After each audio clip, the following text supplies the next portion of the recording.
नमस्कार, आदाब, सत श्री अकाल, राम राम, खम्मा गणी दोस्तों। मैं रजनी स्वागत करती हूँ आपका हमारे चैनल द सक्सेस में। तो दोस्तों आज हम पढ़ेंगे, आज हम नदियों वाला चैप्टर पूरा कर देंगे। 2 लेक्चर ऑलरेडी हम नदियों वाले चैप्टर में से कर चुके हैं, तो हमारा तीसरा लेक्चर है आज इस चैप्टर का। तो रिवीजन हम लास्ट में करेंगे, पहले मैं आपको ये चैप्टर पूरा करवा देती हूँ, है ना। ठीक है, तो वैसे हम कितने नंबर पेज पे आ गए? 31वें पेज पे आ गए। चिंता मत करो, 76 पेजों का ही है मतलब ये किताब।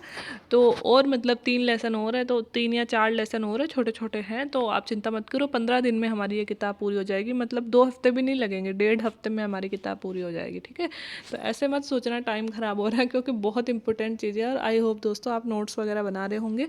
और हाँ, एनसीईआरटी का नीचे जो लिंक है, आप लोग कहीं बोलते हो कि मैडम वीडियो का लिंक मतलब इसका ना लिंक शेयर कीजिए, तो मैं किताब का लिंक अब नीचे डिस्क्रिप्शन बॉक्स में शेयर कर दूँगी आप लोगों के साथ में। बिकॉज इसके मैं खुद पर्सनल नोट्स नहीं बना रही, क्योंकि मैं तो मतलब आपको सिर्फ पढ़ा रही हूँ, मेरे पास इसके नोट्स नहीं है। बाकी जब हम नोट्स बनाकर पढ़ने लगेंगे तो मैं उनके जो पीडीएफ है वो आपको टेलीग्राम पे शेयर कर दिया करूँगी। ठीक है। कृष्णा नदी महाराष्ट्र के पश्चिमी घाट से ही गोदावरी निकल रही थी, और पश्चिमी घाट से ही कृष्णा निकल रही थी, और महाराष्ट्र से ही गोदावरी निकल रही थी, महाराष्ट्र से ही कृष्णा निकलती है। ठीक है, तो महाराष्ट्र के पश्चिमी घाट में महाबलेश्वर के निकट स्रोत से निकल कर कृष्णा लगभग 1400 किलोमीटर बहकर, वो 1500 किलोमीटर थी गोदावरी, ये 1400 किलोमीटर है, बंगाल की खाड़ी में गिरती है। तुंगभद्रा, कोयना, घाटप्रभा और मूसी भीमा इसकी कुछ सहायक नदियां हैं, और उसकी द्रोणी महाराष्ट्र, कर्नाटक और आंध्र प्रदेश में फैली हुई है। एक बार स्थिति आप देख लीजिए मैप में। ये है कृष्णा। देखो, गोदावरी महाराष्ट्र के ऊपर से निकलती है, एकदम ऊपरी साइड से निकलती है। पेन क्यों नहीं काम कर रहा? हाँ, तो गोदावरी महाराष्ट्र के देखो ऊपरी साइड से निकलती है, और कृष्णा महाराष्ट्र के महाबलेश्वरम अथा नीचे से निकलती है, और महाराष्ट्र के बाद में आंध्रा और थोड़ा कर्नाटक भी आएगा इसमें, कर्नाटक में बहती हुई बंगाल की खाड़ी में गिर जाती है। तुंगभद्रा इसकी सबसे इम्पोर्टेंट सहायक नदियाँ, इसके अलावा भीमा, मूसी, कोयना इसकी सहायक नदियाँ हैं, और यह उससे कम लंबी है। किससे? गोदावरी से थोड़ी सी कम लंबी है, और इसकी लंबाई 1400 किलोमीटर है। बाकी तो तुंगभद्रा, कोयना, घाटप्रभा, मूसी और भीमा, मूसी, कोयना, तुंगभद्रा, घाटप्रभा और मालप्रभा इसकी सहायक नदियाँ हैं। थोड़ा सा याद रख कर लो, लिख लो, अगर चार्ट बना के चिपका लो सामने। बहुत बार इनके सहायक नदियाँ मिलवा ली जाती हैं। ठीक है। कावेरी नदी पश्चिमी घाट में कि ब्रह्मगिरी श्रृंखला, कर्नाटक में है दोस्तों, ब्रह्मगिरी श्रृंखला से निकलती है, तथा तमिलनाडु के कुडलूर के दक्षिण में बंगाल की खाड़ी में मिल जाती है। इसकी लंबाई 760 किलोमीटर है। इसकी प्रमुख सहायक नदियां हैं अमरावती, भवानी, हेमावती, काबिनी। इसकी द्रोणी तमिलनाडु, केरल और कर्नाटक में है।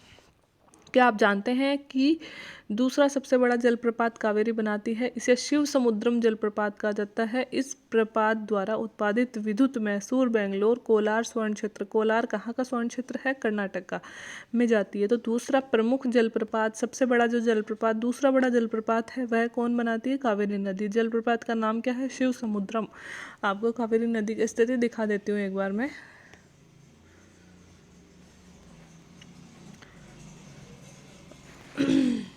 ये कावेरी नदी है, कर्नाटक के ब्रह्मगिरी पहाड़ियों से निकलती है। ठीक है, और कर्नाटक और तमिलनाडु में बहते हुए बंगाल की खाड़ी में मिल जाती है। ठीक है, और कावेरी नदी के बारे में आपको याद क्या रखना है? शिव समुद्रम जलप्रपात बनाती है, और इसके अलावा सहायक नदियाँ इसकी याद रखनी है आपको। सॉरी। अमरावती, भवानी, हेमावती, काबिनी। अमरावती और हेमावती 2 याद कर रखी थी मैंने, तो भवानी और काबिनी भी आप देख सकते हो, क्योंकि 9th क्लास के एनसीईआरटी है। फिर हम सोचेंगे यार क्वेश्चन दे कहाँ से दिया? अरे यार, क्वेश्चन तो 9th क्लास में से दिया है। हम तो बड़ी किताबों में ही खो जाते हैं, हम जो असली चीज़ है वो देखते ही नहीं है। तो इन बड़ी नदियों के अतिरिक्त कुछ छोटी नदियाँ भी हैं, जैसे कि दामोदर नदी, ब्राह्मणी नदी, वैतरणी नदी, स्वर्ण रेखा। कुछ महत्वपूर्ण उदाहरण आप अपने एटलस में इसकी स्थिति ज्ञात कर सकते हैं। पृथ्वी के धरातल पर लगभग 71% भाग जल से ढका हुआ है, और इसमें 97% जल लवणीय है। वैसे तो कहने को बात करें तो हमारे 71% भाग पे जल है, लेकिन इस 71% में से कितना, 97% जल जो है हमारा खारा है। केवल 3% जल ही स्वच्छ जल के रूप में उपलब्ध है, और इसका 3/4 भाग हिमानी के रूप में है। अगर हम बात करें कि हमारे स्वच्छ जल कितना है ना, तो 97 में से केवल 3% जल ही पीने योग्य है। और जो पीने योग्य अर्थात तो स्वच्छ जल है, वो सबसे ज़्यादा कहाँ पाया जाता है? वो सबसे ज़्यादा पाया जाता है ग्लेशियर्स में, हिमानी में, है ना। स्वच्छ जल का 3/4 भाग हिमानियों में पाया जाता है। अब हम पढ़ेंगे भारत की इम्पोर्टेंट झीलें। कश्मीर घाटी की प्रसिद्ध डल झील, नाव वाले घरों तथा शिकारा से तो आप परिचित होंगे, जो प्रत्येक वर्ष हजारों पर्यटकों को आकर्षित करते हैं। वही मैं तो नहीं जानती शिकारा, आप जानते हो तो नीचे कमेंट बॉक्स में कमेंट करके बताइएगा। और आज गूगल पे सर्च जरूर करूँगी मैं शिकारा क्या होता है। नाम सुना सुना सा लग रहा है बट अभी नहीं याद आ रहा है ना। तो इसी प्रकार आप अन्य झील वाले स्थानों पर भी गए होंगे, वहाँ नौकायन, तैराकी और अन्य जलीय खेलों का आनंद आनंद लिया होगा। कल्पना कीजिए कि अगर आप कश्मीर, नैनीताल और दूसरे पर्यटन स्थलों पर झीलें नहीं होती तो क्या होता। वे उतना ही आकर्षित करते क्या जितना कि आज करते हैं। क्या आपने कभी यह जानने की कोशिश करी है कि इन पर्यटकों को आकर्षित करने के लिए किसी स्थान पर झीलों का क्या महत्व है। पर्यटकों के आकर्षण के अतिरिक्त मानव के अन्य कारणों से भी झीलों का महत्व है। पृथ्वी की सतह के गर्त वाले भागों में जहाँ जल जमा हो जाता है उसे झील कहते हैं। तो सबसे पहले तो झील कहते किसे, कि पृथ्वी की सतह पर अगर कोई भी गर्त है, खड्डा है और वहाँ पे पानी इकट्ठा हो गया तो उसे क्या कहते हैं, हम झील कहते हैं। बड़े आकार वाली झीलों को समुद्र कहा जाता है। जो झीलें बड़े बड़े आकार में बन जाते हैं उन्हें हम क्या कह देते हैं, समुद्र कह देते हैं। जैसे कैस्पियन सागर, मृत सागर, अरल सागर, है ना, ये बड़े आकार की झीलें हैं। भारत में बहुत सी झीलें पाई जाती हैं। ये एक दूसरे से आकार और अन्य लक्षणों से अलग अलग होती हैं। अधिकतर झीलें स्थायी हैं और केवल वर्षा ऋतु में ही अधिकतर झीलें स्थायी हैं तथा कुछ केवल वर्षा ऋतु में ही दिखती हैं या होती हैं। जैसे अंतर्देशीय अफवाह वाले अर्धशुष्क क्षेत्रों की द्रोणी और झीलें, मतलब ज़्यादातर झीलें तो हमारी स्थायी हैं, मतलब 12 महीने दिखती है, पानी भरा रहता है। लेकिन कुछ ऐसी झीलें होती हैं जो सिर्फ और सिर्फ बारिश में या बारिश के सीज़न के आसपास ही दिखती हैं। क्यों? क्योंकि उनका पानी सूख जाता है। अपने राजस्थान में ज़्यादातर ऐसी झीलें पाई जाती है जो बिना बारिश के सीज़न या फिर मतलब ग्रीष्म ऋतु आते आते तो वो बिल्कुल ही सूख जाती हैं, वहाँ पे पानी होता ही नहीं है। यहाँ कुछ ऐसी झीलें भी हैं जिनका निर्माण हिमानियों और बर्फ़ की चादर की क्रिया के परिणाम स्वरूप हुआ है। मतलब बर्फ़ के पिघलने से भी कुछ झीलों का निर्माण हुआ है, जबकि कुछ अन्य झीलों का निर्माण वायु, नदियों और मानवीय क्रियाकलापों के कारण हुआ है। मतलब कुछ इंसानों ने बनाए, जैसे अपने राजस्थान की ज़्यादातर झीलें कृत्रिम है ना। और कुछ जैसे कि वायु से कोई खड्डा हो गया किसी जगह, फिर वहाँ पानी भर गया तो उससे बनी है। इस तरह से झीलों का निर्माण कई तरह से बनता है। एक विसर्प नदी बाढ़ वाले क्षेत्र में कटकर गोखुर झील का निर्माण करती है। स्पिट तथा बार तटीय क्षेत्रों में लैगून झील का निर्माण करते हैं, जैसे चिल्का झील, पुलिकट झील, कोलेरू झील। तो दोस्तों गोखुर झील बार बार आ रहा है तो मैं फिर से बताऊंगी। जैसे नदी यूं विसर्प में बह रही है ना, ऐसे घूम घूम कर जब नदी बहती है तो उसे विसर्प कहते हैं। पहले नदी का विसर्प ये हुआ करता था, ठीक है। अब नदी ने इस वाले जगह को छोड़ के यहाँ बहने लग गई, ठीक है। तो ये वाला जो क्षेत्र है यहाँ पे कुछ पानी छूट जाता है और वो नदी तो अब यहाँ बहने लग गई। नदी ने तो नया मार्ग ले लिया। छूटा हुआ पानी क्या कहलाएगा, गोखुर झील कहलाएगा, ठीक है। इसी तरह से समुद्र में इसने बोला है ना, स्पिट या बार तटीय क्षेत्र में लैगून झील का, जैसे कि ये हमारा तट है, ये हमारा नीचे वाला इंडिया है, ठीक है।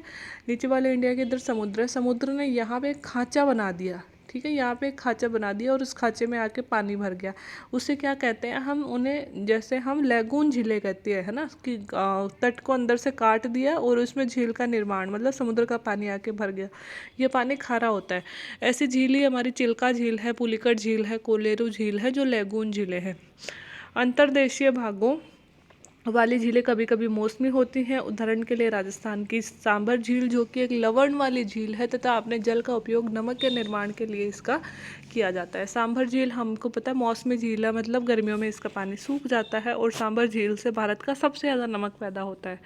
मीठे पानी की अधिकांश झीलें हिमालय क्षेत्र में हैं तथा हिमानी द्वारा बनी हुई हैं। दूसरे शब्दों में जब हिमानियों ने कोई द्रोणी गहरी बनाई और जो बाद में हिम पिघलने से भर गई और किसी क्षेत्र में शिलाओं और मिट्टी से हिमानी मार्ग बंध गए। और इसके विपरीत ये कह रहा है कि हिमानी जो हमारी मीठी झीलें हैं वो हिमानी से, मतलब ग्लेशियर से बनी है। मान लो कि ये एक ग्लेशियर है और यहाँ पे इसमें कोई खड्डा हो गया और ग्लेशियर का पानी पिघल कर यहाँ पे आ रहा है, ठीक है। लेकिन अभी तक तो ग्लेशियर इससे जुड़ा हुआ है। फिर कुछ क्रियाओं के द्वारा मान लो यहाँ पे तो अवसाद जमा हो गया, ग्लेशियर थोड़ा पीछे हट गया, अब ग्लेशियर यहाँ आ गया और यहाँ पे एक झील झील जो है वो परमानेंट रह गई, इसमें पानी रहता है, तो ऐसी झीलों को क्या कहते हैं हम?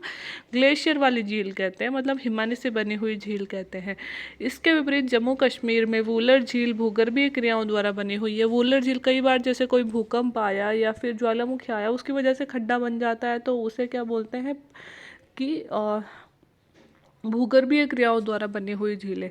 यह भारत की सबसे बड़ी मीठे पानी की प्राकृतिक झील है। तो वूलर झील जो है, जो जम्मू कश्मीर में स्थित है, भारत की सबसे बड़ी मीठे पानी की झील है। डल झील, भीमताल झील, नैनीताल, लोकतक, बड़ा पानी अन्य कुछ महत्वपूर्ण मीठे पानी की झीलें हैं। तो लोकतक झील तो मणिपुर में है, ये आपको भीमताल, नैनीताल ये सारे आपको हिमाचल प्रदेश में मिलेंगे, ठीक है। इसके अतिरिक्त जल विद्युत उत्पादन के लिए नदियों पर बांध बनाने से भी झील का निर्माण हो जाता है, जैसे गुरु गोविंद सागर भाखड़ा नांगल परियोजना। जैसे कि हमने नदी पे, ये नदी जा रही है, इसका पानी हमने इधर लिया और यहाँ पे हमने बहुत बड़े डैम का निर्माण कर दिया, जैसे कि हमने गुरु गोविंद सागर डैम का निर्माण किया है। बताओ कौन सी नदी पे गुरु गोविंद सागर बांध बना हुआ है? भाखड़ा नागल बांध कौन सी नदी पे बना हुआ है ना, ये आप बताना। और यह जो बांध है वो भारत से भी संबंधित है, इसी बांध से भारत के लिए भी एक नहर निकाली गई है।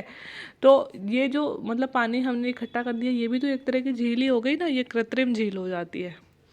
झीलें मानव के लिए अत्यधिक लाभदायी होती है। एक झील नदी के बहाव को सुचारू बनाने में सहायक करती है। अत्यधिक वर्षा के समय यह बाढ़ को रोकती है। सूखे मौसम में यह पानी के बहाव को संतुलित करने में सहायता करती है तथा झीलों का प्रयोग विद्युत उत्पन्न करने में भी किया जा सकता है। यह आसपास के क्षेत्रों की जलवायु को सामान्य बनाती है, जलीय परितंत्र को सुनिश्चित संतुलित करती है, झीलों की प्राकृतिक सुंदरता व पर्यटन को बढ़ाती है तथा हमें मनोरंजन प्रदान करती है। तो कितना अच्छा एक पैराग्राफ में इसने समझा दिया कि झीलें क्या क्या करती है। देखो, ज़्यादा पानी हो जाता है नदी में तो उसको झील में निकाल देते हैं, तो बाढ़ को रोकती है। जब पानी की कमी हो जाती है तो झील के पानी को हम यूज़ कर सकते हैं। विद्युत उत्पादन हम झीलों के पानी से करते ही हैं, पर्यटन हम झीलों के पानी से करते ही हैं, कई बार हम नमक का उत्पादन भी झीलों के पानी से करते हैं।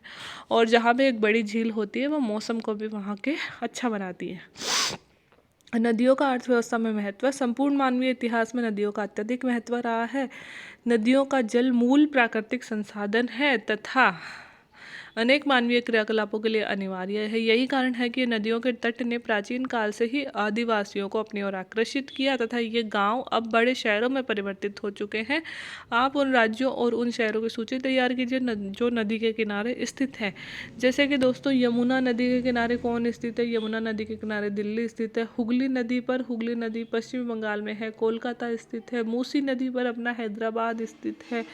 ताप्ती नदी पर कौन स्थित है? सूरत स्थित है। ऐसे बहुत सारे अपने बड़े बड़े शहर हैं। आप भी कमेंट बॉक्स में 2-4 शहरों के नाम लिख सकते हो जो किसी विशेष नदी पर स्थित हैं। किंतु भारत जैसे देश के लिए अधिकांश जनसंख्या जीविका के लिए कृषि पर निर्भर है और यहाँ सिंचाई, नौ संचालन, विद्युत निर्माण के लिए नदियों का बहुत ज़्यादा महत्व है। राष्ट्रीय नदी संरक्षण योजना NRCP national river conservation programme देश में नदी सफाई कार्यक्रम का शुभारंभ 1985 में हुआ। दोस्तों, ऐसी योजना है ना, एक योजना का नाम दे देंगे और उसके बारे में 4 कोटेशन दे देते हैं। ये क्वेश्चन हम सोचते हैं यार इतनी पुरानी योजना दी कैसे? भाई NCERT में लिखी हुई है इसलिए दे दी है ना। तो थोड़ा सा ध्यान से देख लो। 1985 में शुरू हुआ था तथा 1985 में गंगा एक्शन प्लान भी शुरू हुआ था, उसी के साथ ही यह NRC भी शुरू हुआ। वर्ष 1995 में राष्ट्रीय नदी संरक्षण योजना के तहत अन्य नदियों को जोड़ने के लिए गंगा कार्य योजना का विस्तार किया गया। नदियाँ देश में जल का प्रमुख स्रोत हैं तथा NRCP का उद्देश्य नदियों के जल में प्रदूषण को कम करके उसकी गुणवत्ता में सुधार करना है। नदी प्रदूषण के बारे में बताया है। नदी जल के घरेलू, औद्योगिक और कृषि मांग के कारण इसकी गुणवत्ता प्रभावित हुई है। जब हम घरेलू अपशिष्ट, औद्योगिक अपशिष्ट, कृषि अपशिष्ट सब नदियों में बहा देते हैं, इसके परिणाम स्वरूप नदियों से अधिक जल की निकासी होती है तथा जल का आयतन घटता जाता है। हम क्या कर रहे हैं, एक तरफ तो इतनी गंदगी नदियों में डाल रहे हैं, दूसरी तरफ नदियों के पानी का उपयोग भी ज़्यादा कर रहे हैं, जिससे नदी के पानी में कमी आ रही है और गंदगी हम ज़्यादा बहा रहे हैं। दूसरी ओर उद्योगों का प्रदूषण, अपरिष्कृत कचरा नदी में मिलते रहते हैं। यह केवल जल की गुणवत्ता को ही नहीं बल्कि नदी के स्वतः स्वच्छीकरण की क्षमता को भी प्रभावित करते हैं। दोस्तों, नदियों में ना एक कैपेसिटी होती है कि वह अपने आप को प्योरीफाई करती रहती है ना, एक लिमिट तक। लेकिन जब लिमिट से बाहर हो जाता है, भाई पानी कम हो गया, कचरा ज़्यादा हो गया, तो वो कहाँ से कर पाएगी, है ना। उदाहरण के लिए दिए गए एक समुचित जल प्रवाह में गंगा नदी का जल लगभग 20 किलोमीटर क्षेत्र में फैले शहरों की गंदगी को तनु करके समाहित कर सकता है। लाइक कि गंगा 20 शहरों तक के पानी को, अपने किनारों वाले 20 शहरों तक के गंदे पानी को साफ करके अपने में मिला लेती है, लेकिन लगातार बढ़ते हुए औद्योगिकरण, शहरीकरण के कारण ऐसा संभव नहीं हो पाता है और अनेक नदियों में प्रदूषण का स्तर बढ़ता जाता है। लेकिन हमने तो हद कर दी है, मतलब हमने पानी तो निकाल लिया और कचरा कचरा बहा दिया। नदियों में बढ़ते प्रदूषण के कारण इनको स्वच्छ बनाने के लिए अनेक कार्य और योजनाएं लागू की गई हैं। क्या कभी आपने ऐसी योजनाओं के बारे में सुना है? नदी को प्रदूषित जल हमारा स्वास्थ्य किस प्रकार प्रभावित होता है? बिना स्वच्छ जल के मानव, इस विषय पर आप अपने विचार के लिए कक्षा में वाद विवाद का आयोजन करें। ये सब क्लास के काम है आपके लिए। जो हमारे इम्पोर्टेंट पॉइंट आए हैं वो आप नोट्स बना के रख सकते हो। तो हमारा 3rd चैप्टर कंप्लीट हो गया। तो दोस्तों आज के लिए इतना ही। उम्मीद है एनसीईआरटी आपको पढ़ाई में मदद कर रही होगी, समझ में भी आ रही होगी। एक बार मैं आपको दिखा देती हूँ हमारे कितने चैप्टर और रह गए। 3 चैप्टर पढ़ लिए, हमारे 3 चैप्टर और रह गए। जलवायु, प्राकृतिक वनस्पति, वन्य प्राणी और जनसंख्या।